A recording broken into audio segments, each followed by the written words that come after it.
Okay, so this is lecture 1 of chapter 7. Chapter 7 is a system of particles and rotational motion. Alright, so basically this chapter is divided into two parts. One is system of particles and other is rotational motion. Okay, तो हम भी उसी तरीके से पढ़ेंगे. पहले हम ये वाला पूरा टॉपिक कंप्लीट करेंगे and then we'll move to rotation. Okay, this chapter is considered to be one of the most difficult topics of class 11th, but it's not the case. ये ना बहुत conceptual है, तो you have to understand each and every concept very properly. Okay, so just watch the videos properly and I promise you that you will be able to do the questions after seeing the lectures. Okay, so we'll begin. So first, system of particles. System of particles मतलब बहुत सारे particles होंगे, ठीक है. System of particles का क्या मतलब है? Collection of particles basically. So सबसे पहले पार्टिकल क्या होता है? A single particle. When we talk about a particle, what do we mean? So a particle is defined as an object whose mass is finite but whose size can be neglected. इसकी size बहुत ही छोटी होती है. You can neglect the size but it has considerable amount of mass. So that is particle. Okay, that is one single particle.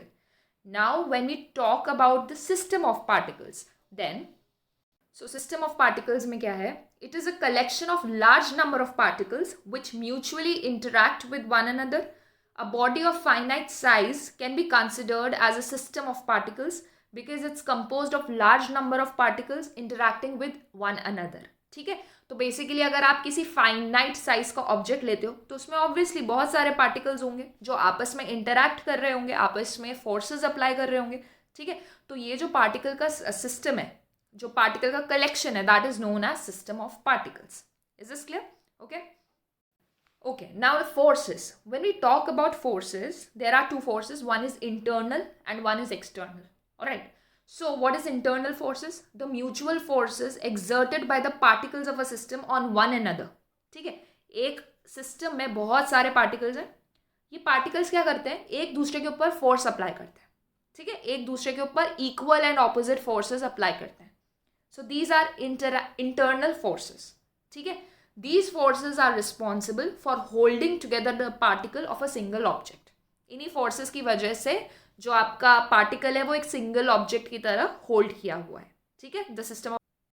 तो देखो, जो regular bodies होती हैं, जो सिमेट्रिक बॉडीज होती हैं, उनके लिए सेंटर ऑफ मास जनरली उनका सेंटर ही होता है. जैसे सपोज ये एक लाइन ड्रॉ की है मैंने. ठीक है, ये एक रॉड है, रॉड.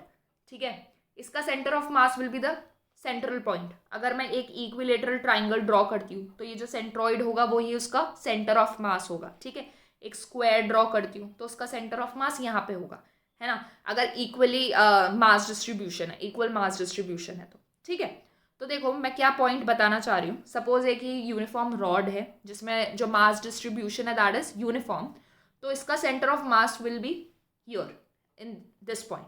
ठीक है, अब आप मुझे खुद सोच के बताओ, अगर मैं ये चार फोर्सेस लगा रही हूँ. एक फोर्स मैंने यहाँ पर लगाई है, एक इधर लगाई है, एक इधर लगाई है और एक इधर लगाई है. ठीक है, अगर मैं फोर्स को इस डायरेक्शन में लगाती हूँ इस तरीके से, तो क्या ये रॉड आप बोलोगे आगे मूव होगी? सीधे सीधे आगे मूव होगी. ठीक है, अगर मैं ये वाली फोर्स लगाती हूँ तो ऑब्जेक्ट आपका नीचे मूव होगा. ठीक है, और अगर मैं ये वाली फोर्स लगाती हूँ तो आपका ऑब्जेक्ट ऊपर मूव होगा. Is this clear? ठीक है, लेकिन अगर मैं ये फोर्स इधर लगाती हूँ, ये जो फोर्स है वो मैं कहाँ लगा रही हूँ? एकदम कॉर्नर में लगा रही हूँ. तो मुझे बताओ अब कैसा मोशन होगा? क्या आप सीधा मोशन होगा? रेक्टिलिनियर मोशन होगा? नहीं होगा ना. क्या करेगी बॉडी? रोटेट करने लग जाएगी, इस तरीके से मूव करने लग जाएगी. ठीक है, तो इससे हमने क्या नोटिस किया? That a body possesses only translation motion if line of action of force passes by the axis of center of mass. अब ये एक्सिस ऑफ सेंटर ऑफ मास क्या? ये जैसे सेंटर ऑफ मास था, तो यहाँ से अगर आप लाइन ड्रॉ कर दो तो ये क्या हो गई? आपकी एक्सिस हो गई. तो अगर आपका जो फोर्स है वो इस एक्सिस से पास हो रहा है, मतलब जो लाइन ऑफ एक्शन है इस फोर्स का वो इसी की लाइन में है, सेंटर ऑफ मास की एक्सिस में है, तो क्या होगा? सिर्फ ट्रांसलेशन मोशन होगा. ये इसी की लाइन में थी, ये वाला फोर्स इसी लाइन में था, ये फोर्स इसी लाइन में था, तो कौन सा मोशन हो रहा था? सिर्फ कौन सा? ट्रांसलेशन मोशन हो रहा था, यानी स्ट्रेट लाइन मोशन हो रहा था बेसिकली.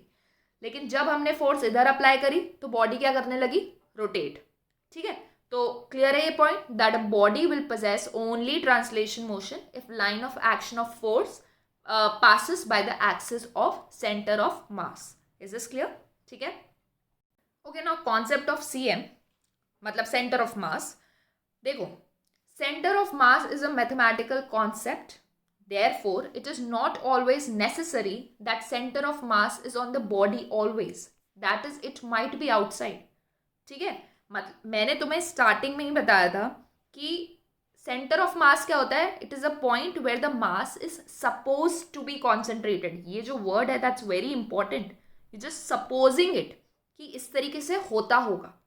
ठीक है, तो जब हम मैथमेटिकली कैलकुलेट करते हैं कि सपोज आपको एक बॉडी दे दी गई है, ठीक है, कैलकुलेट करो कि इसका सेंटर ऑफ मास किधर है, तो ज़रूरी नहीं है कि वो बॉडी पर ही लाई करे, वो कहीं बाहर भी लाई कर सकता है.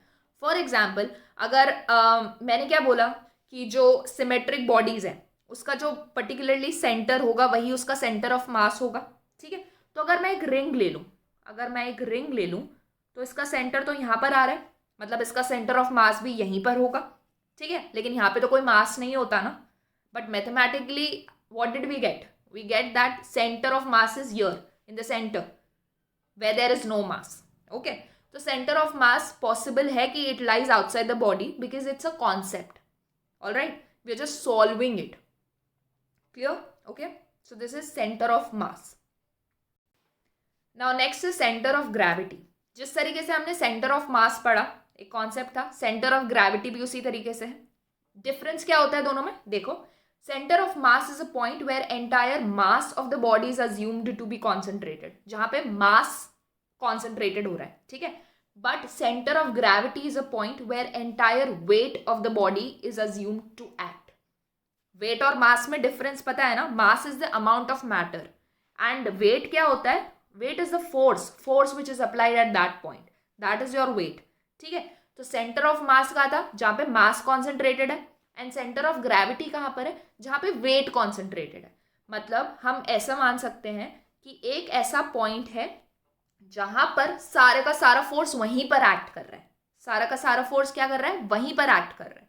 फॉर एग्जाम्पल, मैं आपको इस एक जिफ से समझाती हूँ. तो ज़रा इस एग्जाम्पल को देखो, ये अपनी एक फिंगर पे क्या कर रहा है, इस बॉल को रोल कर रहा है. ठीक है, आपको पता है कि इसको करना डिफिकल्ट होता है. जब आप एक नोटबुक को भी रोल करने की कोशिश करते हो तो आपको वो एक पॉइंट ढूंढना पड़ता है जहां से रोलिंग इजीली हो जाएगी. उसी तरीके से किसी बॉल को बैलेंस करना भी डिफिकल्ट होता है. ये क्यों बैलेंस कर पाया, because he is found that point जहां पे पूरा जो फोर्स है वो एक्ट कर रहा है. तो ये क्या कर रहा है, अपनी फिंगर से उस फोर्स को बैलेंस कर रहा है. अगर इसकी फिंगर इधर उधर कहीं होगी तो बॉल विल ड्रॉप. ठीक है, तो क्यों हो रहा है इस तरीके से, because he has found the point. Which point, centre of gravity. Okay, where the whole force is acting. Okay, तो ये क्या कर रहा है, he is balancing that particular force and इसीलिए बॉल नीचे ड्रॉप नहीं हो रही है. Do you understand what is centre of gravity now? Okay, अब दिमाग में क्वेश्चन आता है कि क्या ये दोनों पॉइंट्स डिफरेंट जगह पे लोकेटेड होंगे, सेंटर ऑफ मास और सेंटर ऑफ ग्रेविटी. ठीक है, तो द आंसर इज कि डिपेंड्स ऑन द केस. कौन सा केस, कि कौन से ग्रेविटेशनल फील्ड में लगी हुई है. ठीक है, सपोज यूनिफॉर्म ग्रेविटेशनल फील्ड है. यूनिफॉर्म ग्रेविटेशनल फील्ड मतलब अर्थ के सरफेस के काफी पास में हम बात कर रहे हैं. ठीक है, अर्थ के सरफेस में के पास में बात कर रहे हैं हम. तो उस पॉइंट पे क्या होगा, उधर CG एंड CM का सेम पॉइंट होगा. मतलब यही इसका सेंटर ऑफ ग्रेविटी भी होगा और यही आपका सेंटर ऑफ मास भी होगा, near the surface of the earth.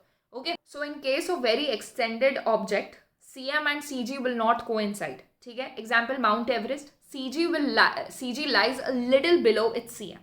ठीक है, CG थोड़ा सा नीचे होगा किसके, CM के. This is because acceleration due to gravity decreases with increase in height. ठीक है, जब आपका एक्सेलरेशन ड्यू टू ग्रेविटी कम हो रहा है, जैसे जैसे हाइट बढ़ रही है, तो obviously CG will be below CM, थोड़ा उसका CG का पॉइंट नीचे शिफ्ट हो जाएगा. ठीक है, तो हमें इस चैप्टर में जो मेन हमें ध्यान देना है दैट इज CM. CG का एक छोटा सा कॉन्सेप्ट था विच आई हैव टोल्ड यू.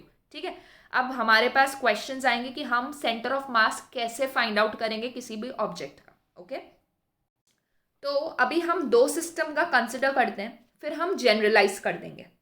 ठीक है, तो देखो हमने दो सिस्टम ऑफ टू पार्टिकल्स लिया, इसका मतलब दो पार्टिकल्स लिए, सपोज उनका mass is m1 and m2, okay, and उनका position vector is r1 and r2। Position vector आपको पता है, जो उस मास का क्या बता रहा है, आपको पोजिशन बता रहा है। इसको अगर हम 3 डायमेंशन में डील कर रहे हैं तो हम इस तरीके से लिखते हैं, एक्स आई कैप प्लस वाई जे कैप प्लस जेड के कैप, इस तरीके से।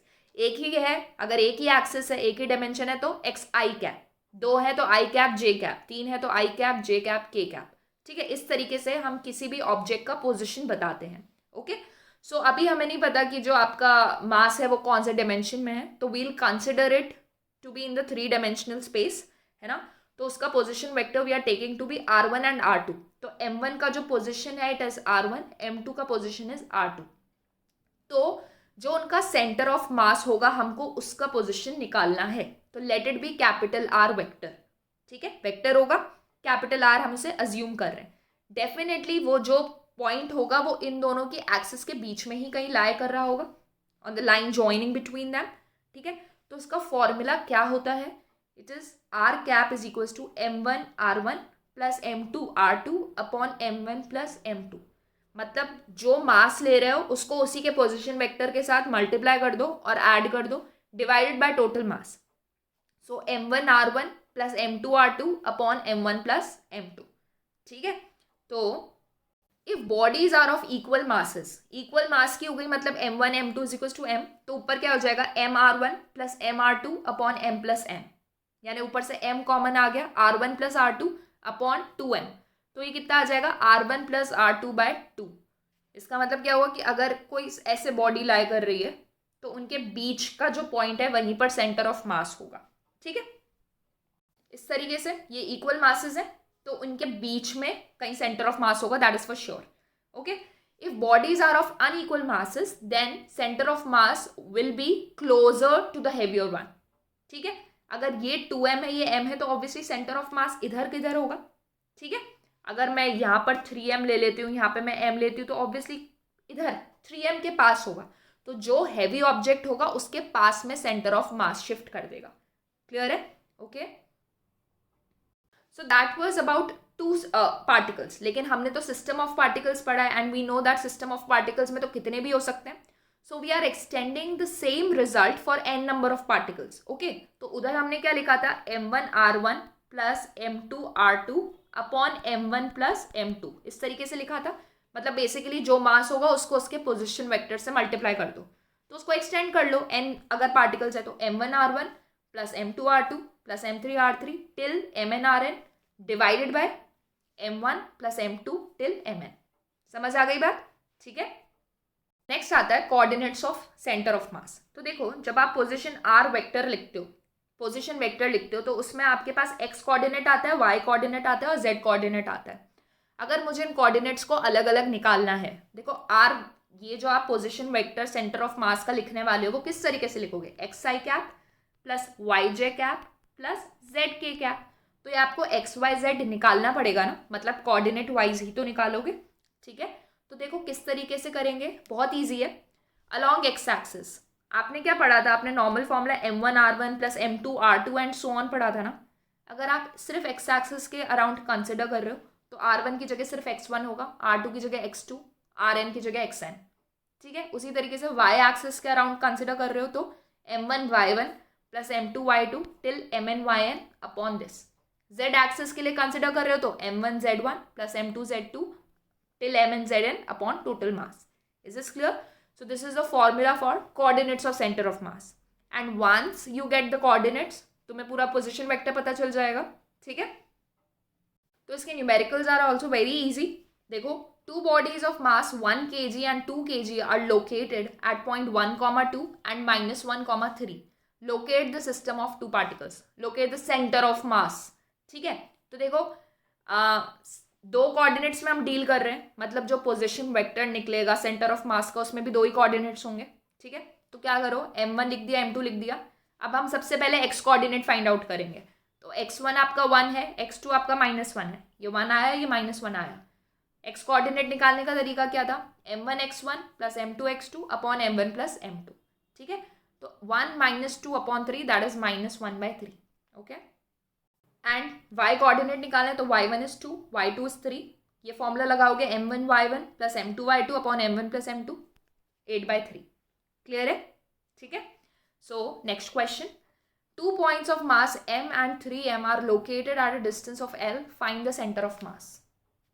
ठीक है. दो masses हैं वो m and 3m के, और उनके बीच का डिस्टेंस कितना है? L. ओके. अब एक बात बहुत ध्यान से समझना, जब भी हम पोजीशन वेक्टर मार्क करते हैं तो सबसे इंपॉर्टेंट चीज़ होती है कि उस सिस्टम में आपके पास ओरिजिन होना चाहिए. ठीक है. जब भी आप ये कोऑर्डिनेट्स मार्क करते हो तो क्या ओरिजिन लेके चलते हो ना हमेशा. इसी के अकॉर्डिंग आप 1,1 पोजीशन मार्क करते हो या -2,1 पोजीशन मार्क करते हो, है ना. मतलब आप पोजीशन तभी मार्क कर सकते हो when you have the origin. तो लास्ट क्वेश्चन में कोऑर्डिनेट्स डायरेक्टली गिवन थे कि -1,2 पे है, 1,3 पे है. इसका मतलब ओरिजिन उन्होंने ऑब्वियसली 0,0 लिया था. अब ये जो क्वेश्चन है that 2 points of mass m and 3m are located at a distance of L, मतलब इस तरीके से ये आपने सिंपल एक लाइन ड्रॉ कर दी. यहाँ पर m है, यहाँ पे 2m है, और दिस पूरा डिस्टेंस इज L. ठीक है. ये आपको गिवन है, आपको ओरिजिन नहीं गिवन है, तो it is your duty to mark the origin. ठीक है. अब आप ओरिजिन कहीं पे भी ले सकते हो. आप इस पॉइंट को ओरिजिन मान लो, आप इस पॉइंट को ले लो, आप इस पॉइंट को ले लो. ठीक है. ध्यान रखना सबसे इजी लेके चलेंगे. जैसे मैं आपको 2 करके दिखाती हूँ अभी. Suppose if I take this point to be 0,0, तो ये पूरा डिस्टेंस इज L नो. तो इसका कोऑर्डिनेट क्या हो जाएगा? L,0. इसका x axis will be L and y axis कुछ ऊपर हाइट है ही नहीं तो 0, तो मिल गया L,0. मास आपको पता है, you can find out the coordinates. Okay. तो कोऑर्डिनेट क्या हुआ? x1 0 था, x2 L था, m1 m है, m2 2m है. फॉर्मूला लगाओगे m1 into x1 m2 into x2 upon m1 plus m2. ये लगाओगे, आंसर कितना आ गया? 2/3L. 2/3L. तो अब ध्यान से देखो ज़रा, ये पूरा L था ना. 2/3L मतलब कहीं इस साइड आ रहा होगा, ये हाफ L होगा आपका. 2/3 मतलब L के इस साइड आ रहा है, मिड पॉइंट के थोड़ा राइट साइड, और वो आना भी चाहिए क्योंकि ये हैवियर बॉडी है तो इसी की साइड होगा. ठीक है. अब मैं जो ओरिजिन है वो किसी और पॉइंट को लेके देखती हूँ. अगर मैंने ओरिजिन बीच वाले पॉइंट को ले लिया, ठीक है, बीच वाले पॉइंट को, तो ये वाला पॉइंट का कोऑर्डिनेट क्या हो जाएगा? L/2,0, क्योंकि हाफ डिस्टेंस है. और इस पॉइंट का कोऑर्डिनेट क्या हो जाएगा? -L/2,0. ओरिजिन के लेफ्ट हैंड साइड माइनस ही तो लोगे. ठीक है. तो अब कोऑर्डिनेट्स मिल गए. तो फॉर्मूला लगाओगे, x1 -L/2 लिया, x2 L/2 लिया, m1 is equal to m, m2 is equal to 2m. Formula लगाओगे, मास 1 इंटू r1 मतलब x1, मास 2 इंटू x2 अपॉन 3m. तो इधर आंसर कितना आया आपका सॉल्व करने के बाद? L/6. L/6. तो क्या बोलोगे, आंसर गलत आया है क्या? ऊपर तो 2/3L आ रहा था, इधर L/6 आ रहा था. ऐसे नहीं चेक करते, हमें सिर्फ पोजीशन चेक करनी है. ऊपर मैंने आपको पोजीशन बता दी थी. अब इधर देखो L/6 क्या होगा. ये पॉइंट से लेकर ये पॉइंट तक L/2 था ना, तो L/6 ऑब्वियसली इन दोनों के बीच में ही आएगा ना. L/6 will come in between these 2 points, मतलब कहीं यहाँ पर होगा. ठीक है. और उधर भी तो यही चीज़ आ रही थी, पोजीशन सेम आई ना. ठीक है. तो आप कहीं पे भी ओरिजिन लो, आपका आंसर हमेशा सेम आएगा. इसके टर्म्स में नहीं, पोजीशन के टर्म्स में.